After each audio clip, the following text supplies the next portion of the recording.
out. For those of you who are still in the business of marking songs of invitation, the song of invitation will be number 655. And then once those of you who are doing that have done that, then turn with me in your hymnals or just look on the screen behind me to number 501. We'll begin this evening by singing "O Worship the King" together. Directly after this, Michael Youngblood will present his lesson for the evening to us.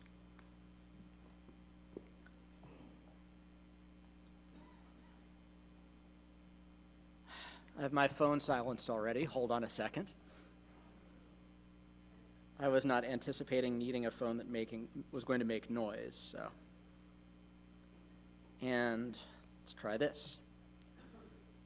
No, so, oh, worship the King, all glorious above, and gratefully sing his wonderful love, our shield and defender, the Ancient of Days, pavilioned in splendor and girded with praise.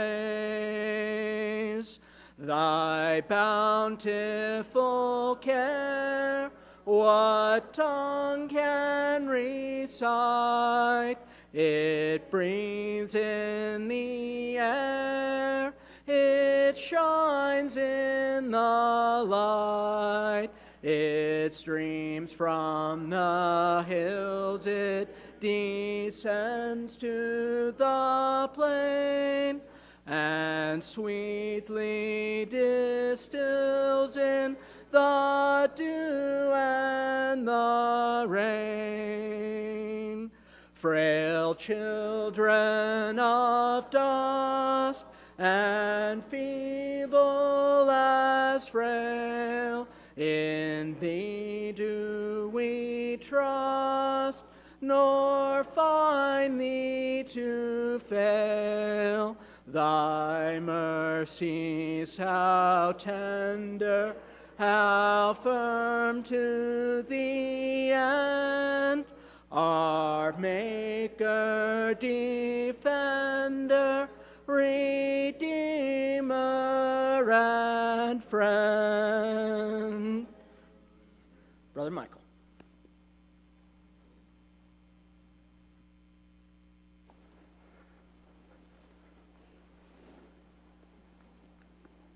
Good evening. Before we get started, everybody, this is your public service announcement for the night. Remember Saturday to kick your clocks back a little bit, or you're going to show up and be the only one at church on Sunday. All right? It's probably one of my favorite days of the year when you get that extra hour of sleep, but then you wake up and realize that from then on, when you go to work and come home, it's going to be dark. And that's not a whole lot of fun. But anyway, all of Israel was gathered in Mizpah to rededicate themselves to the Lord. Samuel was leading Israel through this rededication. The Philistines learned of what was going on and saw an opportunity to attack. They saw an opportunity to destroy Israel. As they moved to attack Israel, Israel saw the great army coming, and they were panicked and afraid. The Israelites pled with Samuel to continue to pray to the Lord, and Samuel did so. He prayed, he offered burnt offerings, and called upon the name of the Lord, and the Lord God heard him.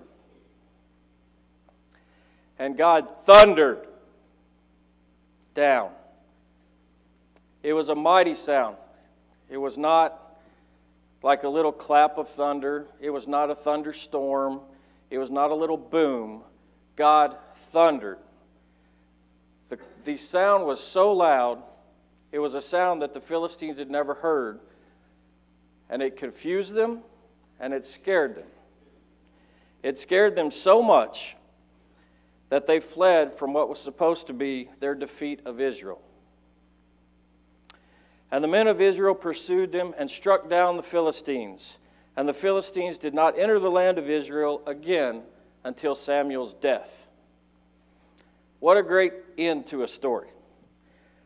But to really appreciate it, we're going to have to go back and we're going to have to understand what led up to this. So tonight, we're going to take a few minutes and we're going to look at this story or this event. And then we're going to look at the man Samuel and how he stepped up and what we can learn from him. The basis of tonight's lesson is from 1 Samuel chapter 7. But we will be using more of the book than that as we go through this.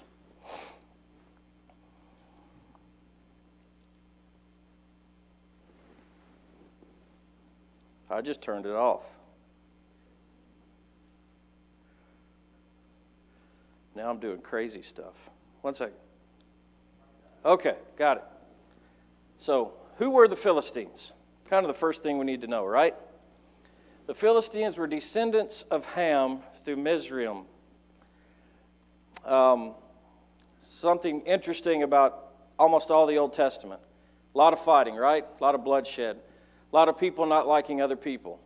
But when you really think about it, it's just kinfolk fighting kinfolk. And that's one thing that, I always have to think of when I'm reading some of this stuff. Philistine literally means immigrant, or the Septuagint would refer to it as foreigner.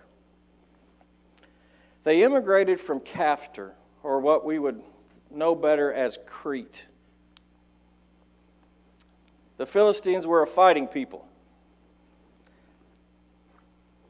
and they hated Israel. In Ezekiel chapter 25, it's actually referred to as old hatred.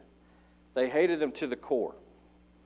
There was perpetual war between Israel and the Philistines, and at different times, they actually held some of the Israelites in captivity. Needless to say, there was no love lost between the Philistines and the Israelites. So, the other side of this, who was Samuel?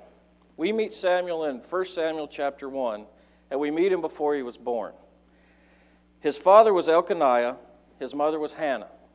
Hannah was barren. She could not have children, and it really grieved her soul. But she prayed to God. She prayed that she would be able to have a child, and God heard her. But it wasn't just praying. When their family went to Shiloh, more than likely for a Passover event, Hannah was in front of the temple. And she was praying so fervently that Eli, the high priest, thought she was drunk. Now, she wasn't speaking words. She was praying, and let's say an internal prayer, but her mouth was moving. So Eli confronts her and basically says, quit drinking. And after she explains that she's not drunk, and she explains how tore up she is about the fact that she cannot have a child, Eli tells her, go your way in peace, and may the Lord hear you. And the Lord did. Samuel was born, and when he was born under something that was kind of interesting. Not only did his mother pray and pray and pray to be able to have a child, but she also told the Lord, if you give me a male child, he will serve you all the days of his life. And that's going to be kind of interesting as we go through this. Samuel was an Ephraimite, and tracing his lineage back in 1 Chronicles, we can find that he was from the tribe of Levi. He was given to service of God as soon as he was weaned. So, if we can read this correctly, 3-4 years old, Samuel goes up and Hannah gives Samuel into the service of God. Eli was the high priest at the time, and their relationship based on that age was very similar to Paul and Timothy, like we see in Philippians chapter 2, when Paul calls Timothy his son. They had a father-son relationship. Samuel is one of those characters in the Old Testament that probably doesn't get enough credit or enough of the recognition that they deserve. from the time our kids are 3, they know who Samson is. Everyone knows who David is. But when you really look at Samuel, when you look at the role that he served in the Israeli nation, and you study him, you really learn how much of a vital role he played in that. He was the last judge. After Samuel, Israel would be ruled by kings. He was the first of the prophets, after Moses, that is. He was a priest. Started at a very young age. You can, in 1 Samuel, the first few chapters of 1 Samuel, you can read how he was leading people through services at a very young age. Samuel anointed the first 2 kings of Israel. Not the first 2, Saul and David. He was a Nazirite, so like Samson, he never cut his hair. He led great Passovers and other religious remembrances. He was a man of prayer. Turn with me to Psalms chapter 99.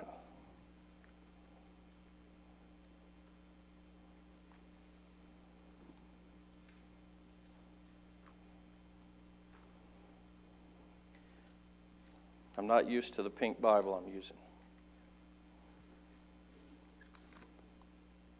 Psalms 99, verse 6 says, Moses and Aaron were among his priests, and Samuel was among those who called upon his name. It's pretty significant that Samuel gets lumped into one verse in the Bible with Moses and Aaron. Okay. He was called by name. There are only 8 people in the Bible that God calls by name. Some of those are some of the people that he's in a group with would be Abraham, would be Moses, Jacob. He's one of 8 people called by name. And if I'm correct with this, at least it's all I could find, Samuel is the only ghost you'll meet in the Bible. In 1 Samuel chapter 28, Saul elicits the help of a medium to summon Samuel from the grave. And when Samuel is summoned from the grave, he's not real happy about it. I don't think it worked out real well for Saul. But for all of you people that may like to watch those ghost hunter shows or whatever they're called, 1 Samuel chapter 28 be a good place to read. Okay, so the story. Let's get into it. What happened? Our story starts with the Battle of Aphek. The Philistines go into battle with Israel, and they kill 4,000 Israeli men. And the elders of Israel are confused. They're distraught because they don't blame the Philistines, but they say, why has God allowed this to happen to us? That's their response to it. So they get together and they're like, what do we do? And in all their infinite wisdom, they decide it would be a great idea to bring the ark from Shiloh to the battlefield. So they do that. Hophni and Phinehas were the 2 sons of Eli, the high priest, and they were the ones responsible for watching over the ark, so they come to the battlefield with it. Israel rejoices. Shouts go up. The shouts are so loud that the ground shook. And when the ground shook, the Philistines had to be like, hey, what's going on over there? And when they find out that the Ark of the Covenant is now on the battlefield, they were scared. They were afraid. They were very afraid. Because they knew what the Ark was. They knew of Israel's God. They knew that 400 years earlier, Israel's God had plagued the Egyptians. It was something that they really probably didn't want to have to deal with. But their warlords, which the Philistines were ruled by 5 warlords, one for each city that they inhabited. Their warlords basically spoke up and said, "Come on, guys, man up, take courage. If we don't, we're going to wind up being servants to the Hebrews." So the Philistines manned up, and they fought. They fought against Israel. They fought against the Ark of the Covenant in Israel's presence. And Israel was defeated. 35,000 people. 35,000 people were killed. Along with that, Hophni and Phinehas were killed, and the Ark of the Covenant was captured by the Philistines. So a man from the tribe of Benjamin that had been on the battlefield left the battlefield and ran to Shiloh. And he ran to tell everyone what had happened.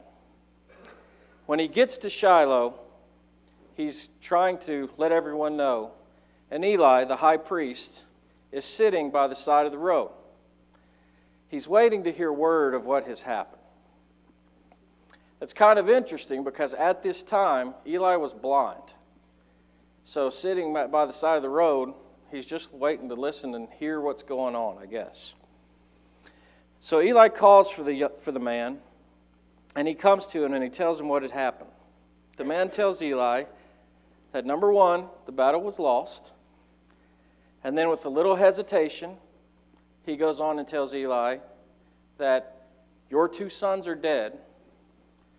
And then with a little, even more hesitation, he tells Eli that the ark has been taken. So let's pause there for a minute. Why in the world would Israel take the ark to the battlefield? Why would they risk losing the medium through which God was with them? The Ark of the Covenant had the mercy seat on top of it. And the mercy seat was supposed to be where God's presence was. So why would you risk losing such a valuable thing if you're an Israelite? Well, the simple answer is it made sense. It made sense to them. It made sense to them as men. Why? Why, Michael, Youngblood, whatever it is? Why did that make sense? Well, you have to look back at Israel's history. The Ark of the Covenant had been with them for a long time. And it had been with them and involved, I'll say involved, it was there when a lot of important things happened. A couple of examples. In Joshua chapter 3, the Israelites crossed the river Jordan. And here's how it happened. The priest carrying the ark entered the water. And when they did, everyone probably knows the story, the water went away. They walked into the middle of the riverbed, and all of Israel crossed over. And when the priest finally walked over to the other side with the ark, the water closed back in. Joshua chapter 6. The ark was there when Israel defeated Jericho. The ark was there when Israel walked around the walls. It had been a part of their culture. It had been a part of them being able to do things that were unimaginable. It had been a part of them being able to defy physics and nature. That was the power that the ark had. So it made perfect sense to take it, right? Perfect sense. Look at what we're taking to the battlefield. Look at the fear it brought into the Philistines. But there were 2 problems. 2 problems. The ark represented the presence of God. It was not God. The Israelites at the time were not following God like they should have been. And when they were suffering from the consequences of being unfaithful to the Lord, They think the right idea is to bring the ark onto the battlefield. Even if they're unfaithful, having the ark will make them glorious. That's the thought process they had. Number 2, in both instances in Joshua that we just talked about, God had given them or told them to do it. The Israelites were instructed to do so. In this case, there was no inquiry from the Lord before the elders made the decision. None. A decision that seemed perfectly logical to them. A decision that most of us would have probably agreed with or maybe even made. But the problem was it was not God's plan. They did not have the authority to do it. This happens every single day. Now. Not then, now. Every single day. I'm sure if I picked someone out of the audience and I asked you, tell me about a good idea. Now listen to this. Tell me about a good idea that is wrong in the eyes of the Lord. Every single person here would probably have an answer. And just look at how many churches or how many buildings that are called churches. Just look at the names on the outside of them. So it might be easy to think that, my goodness, these people are just not real smart. But they thought they were doing something that was good. They did not have authority. So therefore, in order to teach the Israelites a lesson, God allowed the ark to be captured by its enemies. Upon hearing that the ark had been captured, Eli falls backwards, breaks his neck, and dies. About at that same time, Phinehas's wife was with child.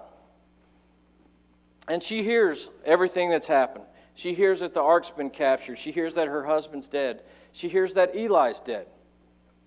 And the stress of it basically made her go into labor.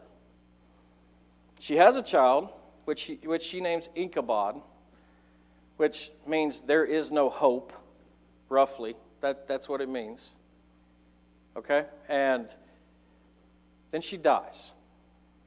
So we'll get to this in a minute, but Eli's family had been destroyed.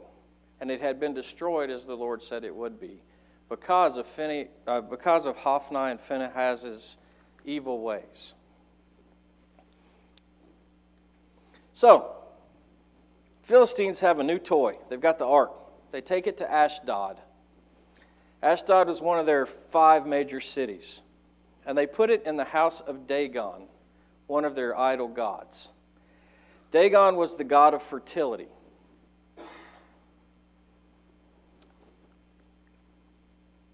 So if you will, let's turn to 1 Samuel chapter 5. Be just easy enough to read it.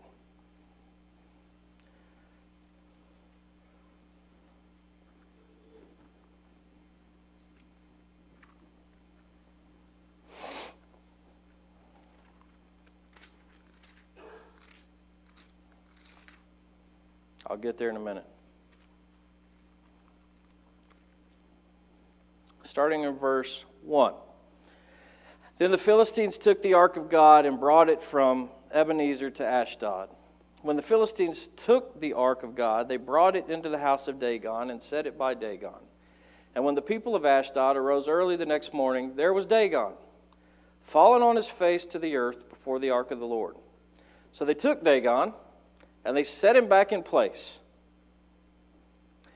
And when they arose early the next morning, there was Dagon, fallen its face to the ground before the ark of the Lord. The head of Dagon and both the palms of its hands were broken off on the threshold. Only Dagon's torso was left of it. Some versions say tail, where it says torso. Therefore, neither the priests of Dagon nor any who come into Dagon's house tread on the threshold of Dagon in Ashdod to this day. falling prostrate to the ark. It was almost as like Dagon was worshiping, right? And then falling prostrate again to the ark. Again, almost like Dagon was worshiping. But this time he was missing his head and he was missing his hands. Why is that significant? What do we do with our heads? My wife might tell you I do some weird things, but we think, we talk, right? Without our head, we lose our knowledge. How much work can we do if we don't have hands? Not much, right? So God had ultimately humbled Dagon. And the only thing that was left, if you have a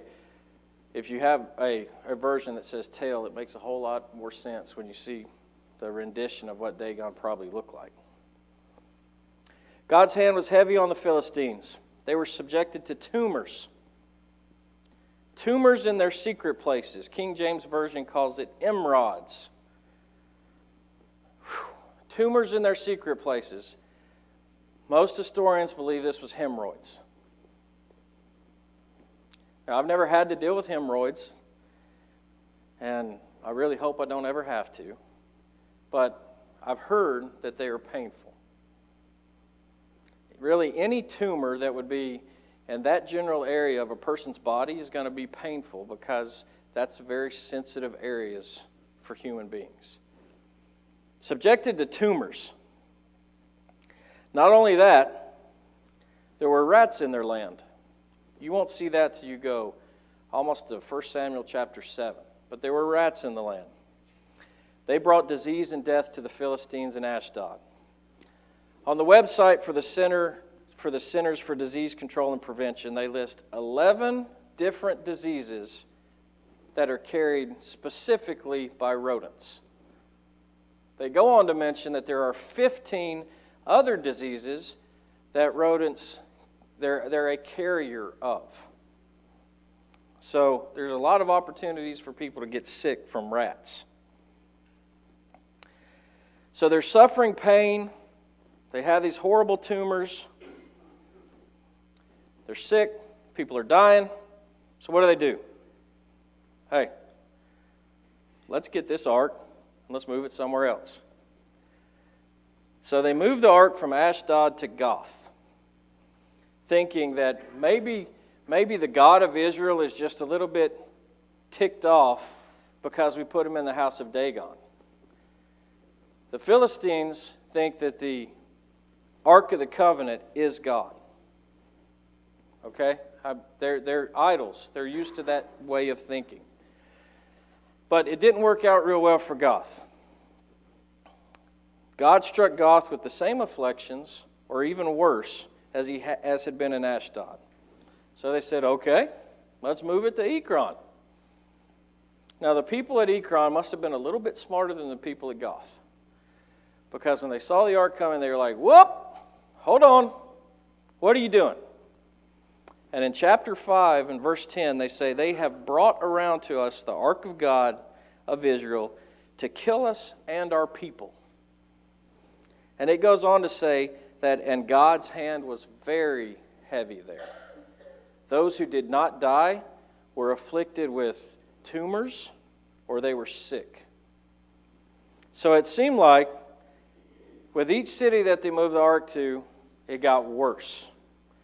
So the priests and the diviners of the Philistines come together, and they basically decide, hey, let's send it back to Israel. But it's not just wrap it in a little box and send it on its way. There wasn't any FedEx. But they thought, here's what we'll do. We're going to put the ark on a cart. We're going to hook 2 cows to the cart. We're going to put some offerings in there, like on the cart with it. Then we're going to send it on its way. And if it goes back to Israel, we'll know it was the God of Israel that was causing these things to happen.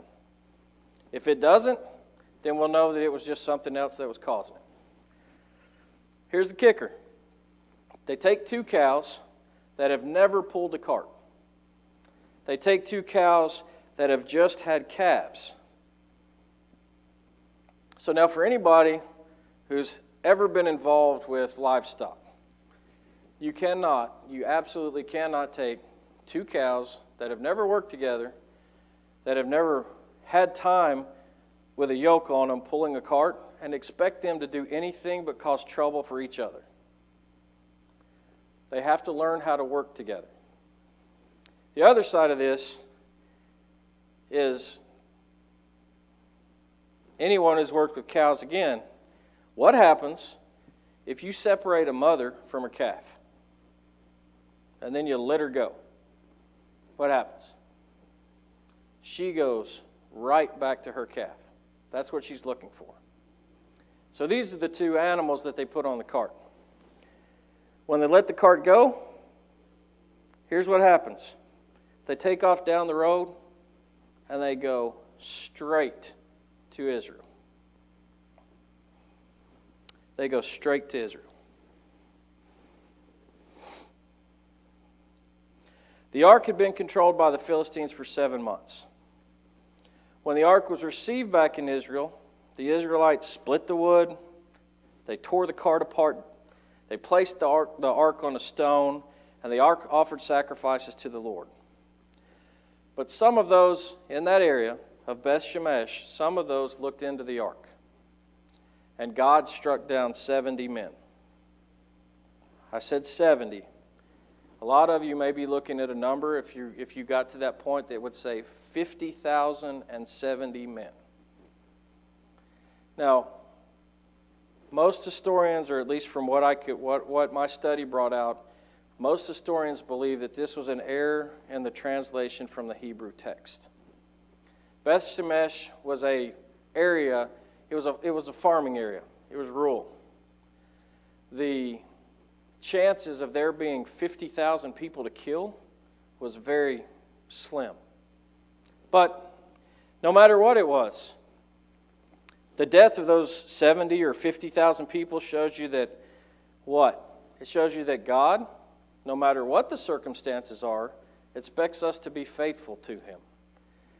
And God's expectations of His people may be different than His expectations of people that are not His people. So they mourned and they said, hey, get this thing away from us. So the ark was sent to Kirath Jearim, I think, and was placed in the house of Abinadab. His son Eleazar was consecrated to keep the ark of the Lord, and there the ark stayed until David eventually will take it to Jerusalem. So the ark's back in control. Yay! Everything's good. Samuel spent the next 20 years judging Israel. The next 20 years judging Israel, telling them you need to turn back to the Lord. You need to turn back to the Lord. You need to turn back to the Lord. And Israel finally decided that, you know what? Samuel's right. He's right. So Samuel instructed all of Israel to turn from their idols, turn from your Ashtoreths and your Baals. And he instructed them to turn back to God. Israel turns back to God, and guess what? We're to where we started a few minutes ago. They're gathered at Mizpah.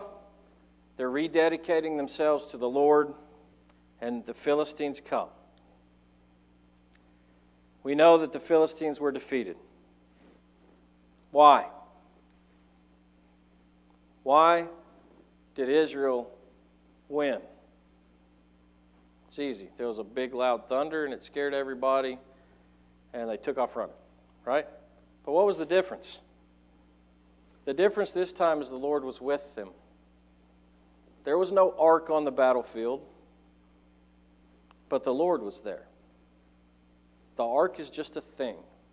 It was an important thing, but the ark is just a thing. So, that's the story. Samuel was a vital part of the period and continued to be a religious leader of Israel until his older age.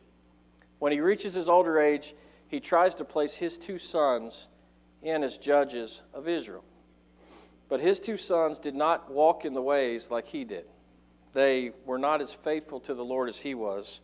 And at the same time, the Israelites were saying, we want a king. We want a king. We want a king. We want to be like the other nations. So after consulting with God, that's what Samuel did. So with our story complete, let's spend a few minutes looking at Samuel, looking at how he stepped up to the Lord, and what we can learn from it. We'll look at three aspects. Number one, Samuel was willing to have tough conversations. It's a fun topic, right? Who likes to have tough conversations? Don't all raise your hand at once.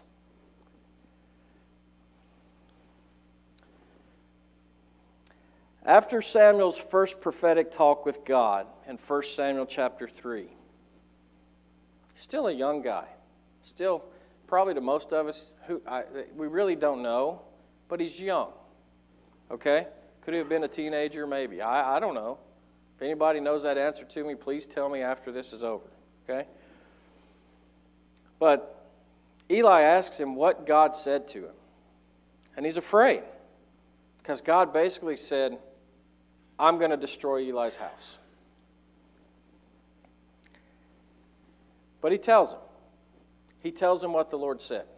He's willing to have that conversation. And let's think about this. This one's so easy. When you were a kid, did you ever mess up? Bradley didn't. He was perfect. But did you ever have to have a hard conversation with your parents? I mean, if I have to have a hard conversation with my parents at the age of 42, it's still hard. But you were afraid. You were worried about what they would think. You were worried about what they might say. And this is exactly how Eli feels. And he's young. He's talking to what would be his dad, his pseudo-dad. His response to the Israelites' desire for a king. He told them everything that awaited them. He said, you're going to lose your lands. Your sons and daughters are going to get placed into servitude. Levies, royalties are going to come. You're going to be paying for Saul. It's like, this is what you got to look forward to. But he also told them that demanding a king was rejecting the Lord, because that's what God had told him to tell them. And they didn't listen. And the conversations with Saul. Let's turn to 1 Samuel chapter 15.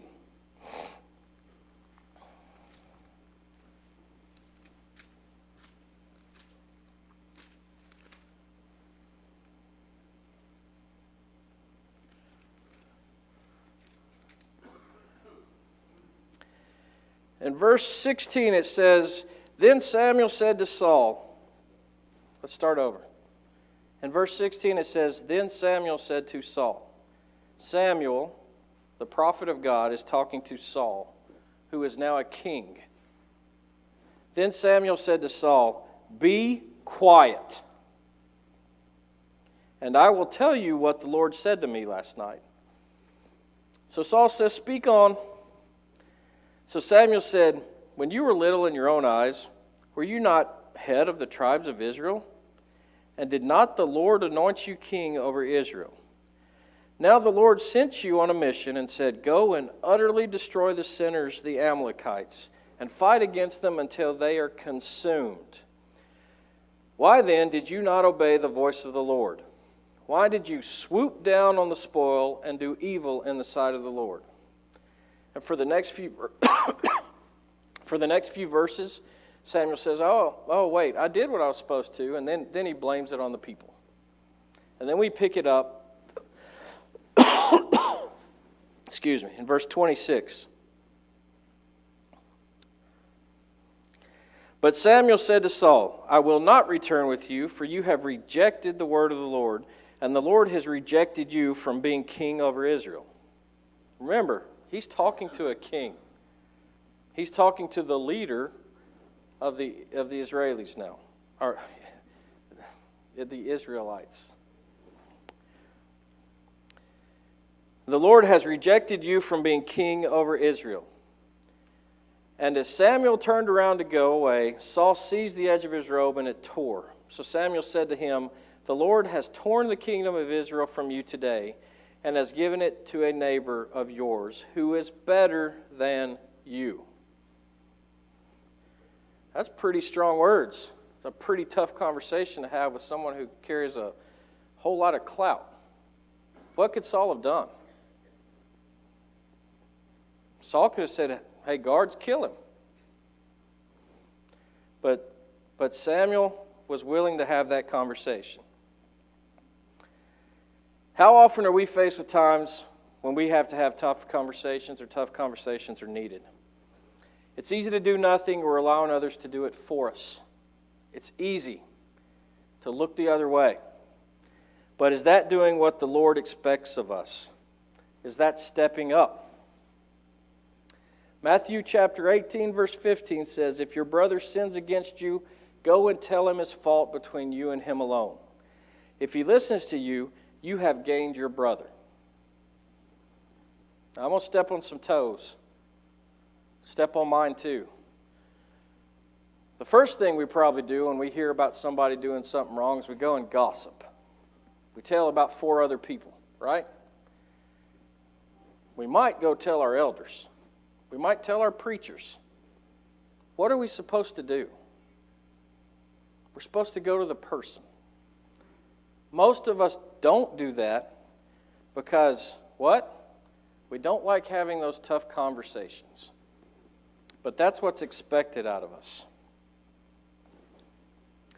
Number 2, he didn't take a day off. Chapter 7, verse 15 of 1 Samuel.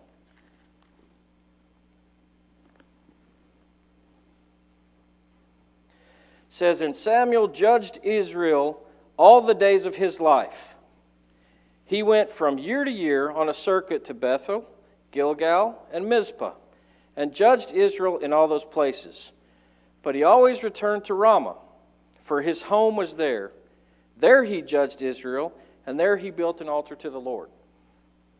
All his days of his life, Samuel was in the service of the Lord, judging and doing his priestly duties as well. Serving the Lord is not an on-again, off-again thing. It's not a let's do it on Sunday thing. It's not a let's do it 2 or 3 days a week thing. It's a lifelong commitment. Therefore, my dear brothers and sisters, stand firm. Let nothing move you, and always give yourself fully to the work of the Lord, because you know that your labor in the Lord is not in vain. If we really want to be all in, and now I'm stepping on my own toes, if we really want to be all in, we're all in every day.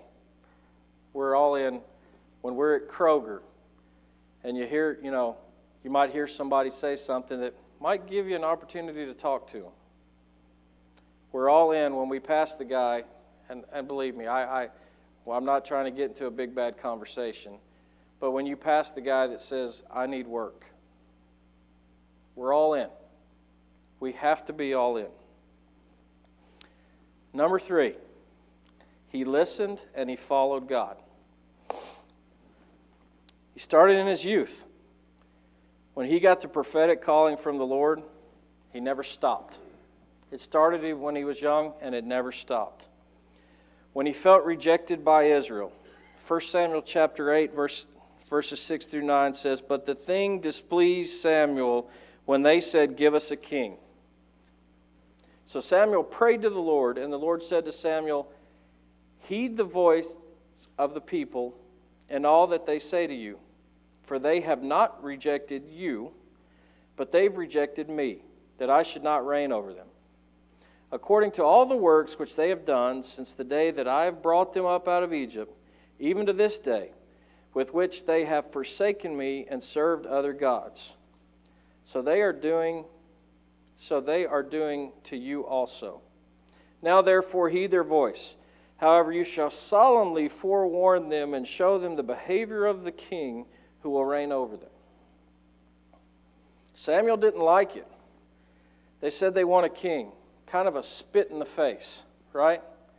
A man that had delivered them several years before that from utter destruction from the Philippines, or from the Philistines, from the Philistines. And they said, "We don't want you. We want a king."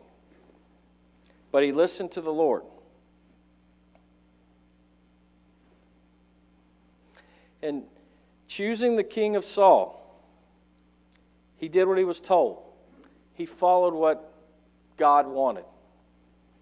And in choosing the new King David, let's go to Samuel chapter 16, 1 Samuel chapter 16. It says, "Now the Lord said to Samuel, 'How long will you mourn for Saul?'" Why is that? Because guess what Samuel was doing when Saul was doing bad? Samuel was praying. "How long will you mourn for Saul, seeing I've rejected him from reigning over Israel? Fill your horn with oil and go. I'm sending you to Jesse the Bethlehemite, for I have provided myself a king among his sons." And Samuel said, "How can I go? If Saul hears it, he will kill me." But the Lord said, "Take a heifer with you and say, 'I have come to sacrifice to the Lord.' Then invite Jesse to the sacrifice, and I will show you what you shall do. You shall anoint for me the one I name to you." So Samuel did what the Lord said and went to Bethlehem. We can stop right there. But here's something that's very interesting at the end of that last verse. "And the elders of the town trembled at his coming and said, 'Do you come peaceably?'" It shows you that Samuel was doing a real good job of judging Israel. They were afraid of him. So Samuel was afraid. He was afraid for his life. He was scared of what the king would do, and he did it. He did what God said. He listened to the Lord and followed his commands, even when he was faced with the repercussions and fears. And we must do the same thing. James chapter 1, verse 22 says, "Do not merely listen to the word and so deceive yourselves. Do what it says." This is one of the greatest lessons that we can learn from Samuel. It's not just listening, it's not just knowing, it's doing. So, we can learn a lot from the example of Samuel. His willingness to listen to the desires of the Lord, his fortitude to follow through with what the Lord's desires were, and even when he was scared, he did what the Lord said. How easy is it to fail at that today? Every day, I may stub my toe. It's so easy. It's so easy to fail at this, but that doesn't mean we don't keep trying. And when we do stub our toe, when we do come short, we know that we have the grace of God to help lead us on our way. Samuel stepped up. He stepped up for God his whole life. And we can too. Through Jesus, his Son, we have a way to be forgiven of our shortcomings. If there's anyone here tonight in need of the grace of God, anyone ready to dedicate their life to God, or maybe someone who's been struggling with listening to what God says, or been struggling with doing what God says, if you need the prayers of the church, please come forward now as we stand and sing. There's a fountain for you and me. Let us haste, oh haste to its brink. 'Tis the fount of love from the source above, and he bids us all freely drink. Will you come to the fountain free? Will you come? 'Tis for you and me, thirsty soul, hear the welcome call. 'Tis a fountain open for all. There's a living stream with a crystal gleam from the throne of life. Now it flows. While the waters roll, let the weary soul hear the call that forth freely goes. Will you come to the fountain free? Will you come? 'Tis for you and me, thirsty soul, hear the welcome call.